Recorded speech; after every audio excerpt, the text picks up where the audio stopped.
चीन की प्रशांत महासागर में अमेरिका और उसके सहयोगी देशों की प्रभाव को कम करने की मंशा है।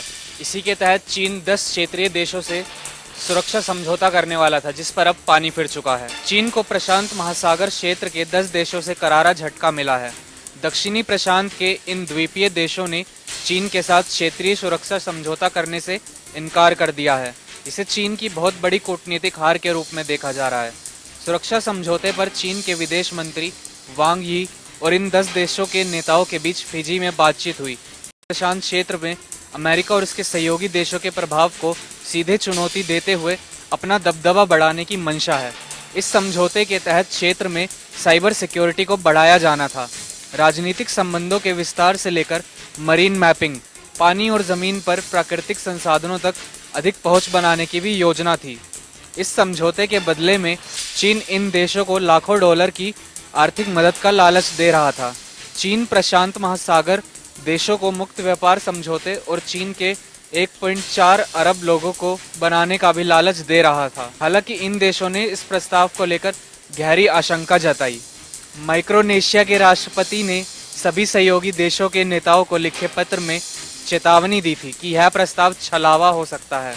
इसके जरिए चीन हमारी सरकार को प्रभावित करने और हमारे उद्योगों पर आर्थिक नियंत्रण की कोशिश करेगा। ऑस्ट्रेलिया ने कहा है कि चीन अपना विस्तार करने की कोशिश कर रहा है और इस तरह के समझौते आपके क्षेत्र के लिए खतरनाक हो सकते हैं। ज्ञानवापी मामला जब से शुरू हुआ है तब से हर सुनवाई पर कोई ना कोई मोड़ जरूर आता है, लेकिन इस बार का ट्विस्ट तो सुनवाई से पहले ही आ गया। दरअसल कोर्ट कमिश्नर की निगरानी में हुई सर्वे की जो वीडियोग्राफी है वो एक चैनल पर बकायदा 1 घंटे की क्लिप के तौर पर दिखाई जाने लगी, और वो भी तब जब इन सभी को एक बंद लिफाफे के अंदर दोनों पक्षों को सौंपा गया था। हालांकि हिंदू पक्ष ने अब ये दावा किया है कि उसका जो लिफाफा है वो अभी भी सील्ड है, वो खुला हुआ नहीं है, जबकि मुस्लिम पक्ष ने ये कहा है कि उन्होंने कोर्ट से ये लिफाफा लिया ही नहीं। अब इस पे दोनों ही पक्ष आपस में आमने सामने आरोप प्रत्यारोप लगा रहे हैं। हिंदू पक्ष कह रहा है कि मुस्लिम पक्ष ने लीक करे हैं, तो वहीं मुस्लिम पक्ष कह रहा है कि हिंदू पक्ष ने लीक करवाए हैं, और दोनों ही पक्ष इस बात पे सहमत हैं कि ये केस को कमजोर करने की एक साजिश है। इसको लेकर आज वादी पक्ष की महिलाओं ने जिला कोर्ट में जाकर वो जो लिफाफा था जिसमें सारी क्लिप्स थी उन्हें सौंपने की कोशिश भी की, लेकिन जिला कोर्ट ने वो लिफाफा स्वीकार करने से इनकार कर दिया। हालांकि इस पूरे मामले पर अब 4 जुलाई को सुनवाई होनी है, जिसमें हिंदू पक्ष का कहना है कि वीडियो के अंदर ऐसा कुछ नहीं है, क्योंकि इससे पहले ही कोर्ट की तरफ से जो सर्वे की रिपोर्ट थी वो सार्वजनिक कर दी गई थी। ये वीडियो तो बस उसका एक ब्यौरा है। अब इस तमाम चीज़ों पे गौर करने वाली बात है कि ये सब तभी हुआ जब दोनों पक्षों को ये रिपोर्ट सौंपी जानी थी। उसके कुछ घंटे बाद ही डिजिटल मीडिया पर ये प्रसारित होने लगी। अब देखना ये होगा कि कोर्ट इस पर क्या फैसला लेता है। मोदी सरकार के 8 साल का कार्यकाल पूरा हुआ है और शिमला के ऐतिहासिक आज अपने शब्दों के जरिए कहीं ना कहीं उत्साह और जोश यहाँ के कार्यकर्ताओं और यहाँ के लोगों में जरूर भरा है। यहाँ सफ़र करें, बीच में हाईवे के बीच में यहाँ टोल नाके नहीं होंगे और उसी जगह पर टोल देना होगा जहाँ से एंट्री होगी और यहाँ से या एग्जिट पॉइंट पर।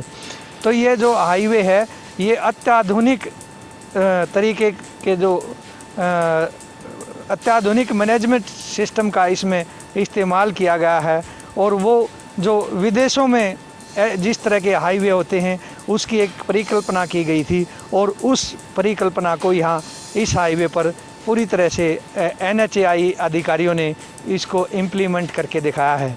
कोई भी वाहन और जानवर हाईवे पर ना चढ़ सके इसके लिए दीवारें बाकायदा बनाई गई हैं, और जो धातु की चद्दरें लगा करके हाईवे को कंट्रोल किया गया है।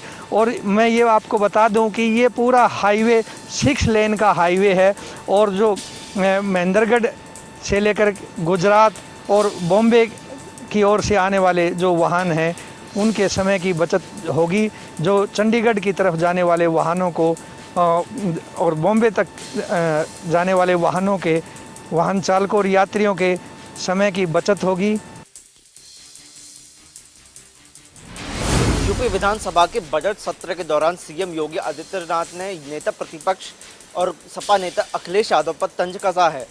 सीएम योगी ने कहा कि आप में और राहुल गांधी में कुछ ज़्यादा फर्क नहीं है, बस एक फ़र्क है कि राहुल गांधी देश के बाहर देश की बुराई करते हैं और आप प्रदेश के बाहर प्रदेश की बुराई करते हैं। सीएम योगी ने अखिलेश यादव के गोबर वाले बयान पर तंज कसते हुए कहा कि आज तो गोबर से भी अगरबत्ती बन रही है। अगर आप पूजा करते होंगे तो अगरबत्ती ज़रूर जलाते होंगे। मुझे लगता है कि अगर नेता प्रतिपक्ष गाय माता की सेवा किए होते तो गौ माता की भाषा बोलते, लेकिन भैंस के दूध का ज़्यादा असर भाषण में दिखाई दे रहा था। सत्र के दौरान सीएम योगी ने कहा कि एक कार्यक्रम में प्रधानमंत्री द्वारा चलाई जा रही योजनाओं की चर्चा हो रही थी। माननीय नेता प्रतिपक्ष कह रहे थे कि ये समाजवाद है। अच्छा है कि कम से कम समाजवाद के बहाने ही सही उन्होंने प्रधानमंत्री मोदी की गरीब कल्याणकारी योजनाओं को स्वीकार किया। गौरतलब है कि अखिलेश यादव ने बजट पर बोलते हुए बेसिक शिक्षा पर सवाल उठाए थे, जिसके बाद सीएम योगी ने आज उन पर तंज कसा। कृषि एवं पशुपालन मंत्री जेपी दलाल आज सागवान गांव पहुंचे और बैंक अधिकारी रामफल रिटायरमेंट पार्टी और प्रवीण के पुत्र रत्न प्राप्ति पर ध्वजारोहण में शिरकत की और इस अवसर पर लोगों की शिकायतें भी सुनी। कृषि मंत्री से जब ये पूछा गया कि जेजेपी और बीजेपी के निकाय चुनाव में अलग से लड़ने पर कितने चुनौतीपूर्ण रहेगा, तो उन्होंने कहा कि देश में अनेक चुनाव होते हैं और भाजपा की नीतियों से आम जन खुश है, उसका फायदा भाजपा को मिलेगा। उन्होंने कहा कि प्रधानमंत्री नरेंद्र मोदी ने आज 10,000 करोड़ किसानों के खाते में 20,000 करोड़ के करीब पैसे डाले हैं। कहीं गरीब कल्याण के लिए नई नई नीतियाँ बनाई जा रही हैं और कहीं बीमा पॉलिसी किसानों को मिल रही है तो मुआवजा मिल रहा है, अच्छे किसानों के भाव मिल रहे हैं। एमएसपी से ऊपर कपास बिक रही है, गेहूँ और सरसों बिक रहा है। जब उनसे पूछा गया कि इस क्षेत्र की मुख्य समस्या क्या, उसका समाधान कैसे किया जाएगा, तो उनका कहना था कि दक्षिणी हरियाणा के अंदर पीने के पानी और नहरी पानी की समस्या, इसको जल्द ही दूर किया जाएगा।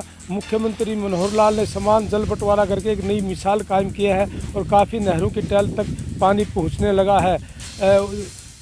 कृषि मंत्री से जब ये पूछा गया कि बीमा क्लेम में काफ़ी दिक्कतें किसानों को आती हैं, सभी को समान बीमा क्लेम नहीं मिल पाता, तो उन्होंने कहा कि सरकार ने एक पोर्टल बनाया है और बीमा क्लेम की जो भी शिकायतें हैं उस पर दर्ज की जाएंगी और जो भी अधिकारी इसमें कोताही बरतेगा उस पर कार्रवाई की जाएगी। हरियाणा में राज्यसभा चुनाव का मुकाबला दिलचस्प हो गया है। नामांकन के अंतिम दिन 3 उम्मीदवारों ने अपना नामांकन भरा है। बीजेपी से कृष्णलाल पंवार मैदान में उतरे हैं, जबकि कांग्रेस से अजय माकन ने नामांकन दाखिल किया है। इसके साथ ही निर्दलीय के तौर पर कार्तिकेय शर्मा ने भी ताल ठोक दी है। हरियाणा में 2 सीटों के लिए राज्यसभा का चुनाव तय किया गया है, लेकिन 3 उम्मीदवार आने के बाद अब 10 तारीख को मतदान होगा। ऐसे में देखना यही होगा 10 तारीख को जो मतदान होगा उसमें किस तरह से मतदान होता है और उसके बाद नतीजे क्या होंगे। काबिल गौर है, हरियाणा का 2016 का राज्यसभा का चुनाव देश भर में एक कंट्रोवर्सी के चलते सुर्खियों में रहा था, जिसके बाद बाजी जो हार चुके थे सुभाष चंद्रा, वो बाजी पलट गई थी और सुभाष चंद्रा चुनाव जीते थे, जबकि आर.के. आनंद चुनाव हार गए थे। ऐसे में देखना होगा इस बार राज्यसभा चुनाव में किस तरीके से 2 सीटों पर दोनों दलों के उम्मीदवार हैं वो चुनाव जीतकर राज्यसभा जाते हैं या फिर निर्दलीय के तौर पर किस्मत आजमा रहे कार्तिकेय शर्मा कोई बड़ा दावा लगाने में कामयाब होते हैं। सहकारिता मंत्री डॉक्टर बनवारी लाल आज रेवाड़ी के केएलपी कॉलेज के ऑडिटोरियम में पहुंचे और उन्होंने प्रधानमंत्री नरेंद्र मोदी द्वारा आयोजित गरीब कल्याण सम्मेलन कार्यक्रम में शिरकत की। इस मौके पर उन्होंने कहा कि इस कार्यक्रम का उद्देश्य सरकारी योजनाओं का लाभ लाभार्थी तक पहुंच रहा है या नहीं, यह जानना इसका मकसद था। वहीं उन्होंने आप पार्टी पर प्रहार करते हुए कहा कि आम आदमी की पार्टी का कथनी और करनी में एक बड़ा अंतर है। आम आदमी पार्टी लगातार भ्रष्टाचार के आरोप दूसरी पार्टियों पर लगाती रही है, लेकिन पंजाब के एक मंत्री तथा अब दोबारा दिल्ली के जो मंत्री हैं उनकी गिरफ्तारी हो चुकी है। उनके विधायक भी भ्रष्टाचार में लिप्त रहे हैं। ऐसे में आप पार्टी एक भ्रष्टाचार वाली पार्टी उन्होंने बताया। वहीं उन्होंने टिकट पर शाही फेंकने के सवाल पर कहा कि यह है कोई और नहीं, इन नेताओं का किसान मोर्चा जो है उस नेताओं की आपसी लड़ाई का ही परिणाम है कि उनके ऊपर शाही फेंकी गई। उन्होंने कहा कि आंदोलन समाप्त होने के बाद इस तरह की लड़ाई होना बहुत ही आवश्यक थी, जो दिख रही है। वहीं उन्होंने किसानों को जो सम्मान निधि दी उस पर कहा कि किसानों को अब सीधी सम्मान राशि उनके खाते में जा रही है। पहले भ्रष्टाचार होता था, लेकिन अब भ्रष्टाचार नहीं होता, किसानों की सम्मान राशि उनके सीधे उनके खाते में जा रही है। सरकार की अब की बार योजना है कि जो योगा का कार्यक्रम है वो ऐसे ऐसी गांव से स्टार्ट किया जाए जो कि काफी अपना प्रदेश में कितना इतिहास रखता है। हड़प्पा संस्कृति को लेकर राखी गढ़ी का एक बहुत पुराना इतिहास है और इसी को लेकर राखी गढ़ी में एक विशाल योगा कार्यक्रम का आयोजन किया गया, जिसमें करीब 4000 छात्र और प्रदेश सरकार की 4 IAS अधिकारियों ने इसमें हिस्सा लिया। ये उन्होंने ये भी संदेश देने की कोशिश की है कि योगा को घर घर तक पहुंचाने का काम किया जाएगा। इसके लिए अभी तक जो कमियां पूरी रह गई थी उन कमियों को पूरा किया जाएगा और आने वाले दिनों में योगा को घर घर तक पहुंचाने के लिए सरकार अहम योजनाओं लागू करके कदम उठाने का काम करेगी। बारिश और तेज हवाओं ने एक बार निचले इलाके ऊना का मौसम आज थोड़ा सा ठंडा कर दिया है। आम जनता को बारिश और तेज हवाओं ने राहत प्रदान की है। मैं आपको बता दूं कि मेरे पीछे काले बादलों का डेरा जो है वो लगना एक बार फिर से शुरू हो चुका है। दोपहर में बारिश यहाँ पर हुई और मौसम सुहावना हो गया। कहीं ना कहीं टेम्परेचर में भी 4 से 5% जो है वो गिरावट दर्ज की गई है। अब बारिश होने के बाद अब एक बार फिर से सूर्य देवता प्रकट हो चुके हैं। फिर से हल्की हल्की गर्मी जो है वो लगनी शुरू हो गई है, पर लेकिन हवाएं जो तेज़ चल रही हैं मेरे पीछे, आप हवाओं की आवाज़ साफ तौर पर सुनाई आपको दे रही होगी कि किस प्रकार से तेज़ हवाओं ने ऊना का रुख किया हुआ है। हालांकि ऐसी आशंका नहीं थी कि बारिश होगी, पर लेकिन कहीं ना कहीं इस बारिश ने किसानों और आम जनता को बहुत सारी राहत प्रदान करने का काम आज किया है। जिले में एक के बाद एक दहशत फैलाकर और दिन दिहाड़े गोलियां चलाकर वारदातों को अंजाम देने वाला मास्टरमाइंड यमुनानगर पुलिस के हत्थे चढ़ा। CIA 2 को इसे पकड़ने में कामयाबी मिली है। पिछले कुछ दिनों से यमुनानगर के अंदर लगातार जो है आपराधिक घटनाएं बढ़ती जा रही थी। जिन आपराधिक घटनाओं की अगर हम बात करें, मुख्य 4 घटनाओं के अंदर जिसमें यह मास्टरमाइंड पकड़ा गया और जिसकी पहचान थाना छप्पर के भगवानपुर वासी दिलप्रीत उर्फ सरबजीत उर्फ दिल के रूप में हुई है और इसके जो है ऊपर 5 लाख रुपए का इनाम भी रखा गया था। हम आपको बता दें कि जिले के अंदर एक बड़ी वारदात हुई थी, जो कि HDFC बैंक के बाहर एक व्यापारी के ड्राइवर की जो है गोली मारकर जहां हत्या की गई थी, तो वहीं उससे 50 लाख रुपए भी लूटे गए थे। और इसी प्रकार से जो है जगाधरी के जो छोटा रोड पर जो है एक व्यापारी से 2,80,000 रुपये की जो लूट है गन पॉइंट पर की गई थी। और मार्च महीने की अगर हम बात करें तो एक सुनार से जो है उसकी दुकान में पहले सोना चांदी लूटा गया और जब सुनार उनके पीछे भागा तो सुनार पर भी जो है गोली मारी गई थी। और इसी प्रकार से संदिग्ध घूम रहे जो व्यक्तियों की जांच के लिए जब रादौर के अंदर सब इंस्पेक्टर पहुंचे थे और तो उन पर भी जो है गोलियां दागी गई थी। इन सभी 4 प्रमुख वारदातों का जो मास्टरमाइंड दिलप्रीत है। यमुनानगर के SP मोहित हांडा ने प्रेस कॉन्फ्रेंस कर इस पूरे मामले की जानकारी दी और उन्होंने बताया कि इसके जो गैंग है उसके कई और सदस्य भी हैं और जल्द अमीर बनने की चाहत में इस प्रकार की घटनाएं इसके द्वारा की गई है। और उनका कहना है कि जल्द ही जो इसके अन्य साथी हैं उनको भी गिरफ्तार कर लिया जाएगा और धीरे धीरे जो है इस पूरे मामले की परतें खुलती जाएंगी। लेकिन अब अगर हम बात करें, पिछले लगातार जो अपराध बढ़ रहा था उससे कहीं ना कहीं जनता भी दहशत में माहौल थी और पुलिस के लिए भी ये सिरदर्द बना हुआ था। लेकिन इसके पकड़े जाने से कहीं ना कहीं जो है जनता भी सुरक्षा के माहौल में जो है खुद को महसूस करेगी। तो वहीं पुलिस ने भी इसको पकड़ने के बाद जो है राहत की सांस ली है। अब देखना होगा कि इसके जो अन्य आरोपी हैं, जो इसके अन्य साथी हैं, वो कब तक सलाखों के पीछे होंगे। पंचकुला में नशा मुक्ति को लेकर पुलिस द्वारा चलाया जा रहा है विशेष अभियान। इसी अभियान के तहत आज पंचकुला में एक विशेष कार्यक्रम पंचकुला पुलिस व rotary club Panchkula mid town द्वारा आयोजित किया गया। संयुक्त रूप से आयोजित इस कार्यक्रम में हरियाणा के विधानसभा अध्यक्ष व पंचकुला विधायक ज्ञानचंद गुप्ता ने बतौर मुख्य अतिथि शिरकत की। इस मौके पर कई स्कूली बच्चों भी शामिल हुए और साथ ही नुक्कड़ नाटक के माध्यम से और कुछ ऐसे लोग जिन्होंने अपने जीवन में नशा किया था और जब वो बर्बादी की कगार पे थे और उसके बाद जब उन्होंने नशे को छोड़कर अपने जीवन को संवारा, उन्होंने अपने अनुभव को शेयर किया।